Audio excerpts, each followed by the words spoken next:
Hospitals లో gyms, కసరత్తుల treatments. పూర్తి వివరాలకు చదవండి రేపటి సాక్షి దినపత్రిక. గేమ్ చేంజర్ ప్రమోషన్ లో వేగం పెరిగింది. నిన్న మొన్నటి వరకు సౌండ్ చేయని శంకర్ ఇప్పుడు కొత్త సాంగ్ ను రిలీజ్ చేశాడు.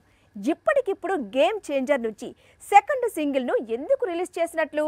సెప్టెంబర్ 28కి ఈ సినిమాకు కనెక్షన్ ఏంటి? ప్రపంచమంతా భీమ్ సందడి చేస్తోన్న వేళ రామ్ మాత్రం సైలెంట్ గా ఉంటాడా? భీమ్ తో పాటు తాను సందడి చేయాలనుకుంటాడు కదా. అందుకే గేమ్ చేంజర్ నుంచి నయా సింగిల్ కు సంబంధించిన ప్రోమోను వదిలాడు. కొన్ని నెలలుగా గేమ్ చేంజర్ అప్డేట్స్ కోసం ఎదురు చూస్తోన్న మెగా ఫ్యాన్స్ కు నయా సింగిల్ ప్రోమో రిలీజ్ తో పండగ తీసుకొచ్చాడు.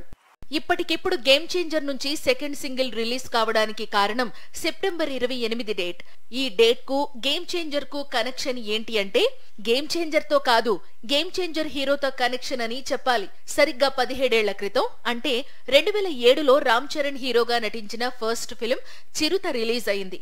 అందుకే గేమ్ చేంజర్ నుంచి కొత్త వీడియో రిలీజ్ అయింది. 17 ఏళ్ల సినీ ప్రస్థానంలో చరణ్ మెగా లెగసీని పర్ఫెక్ట్ గా కొనసాగిస్తూ వచ్చాడు.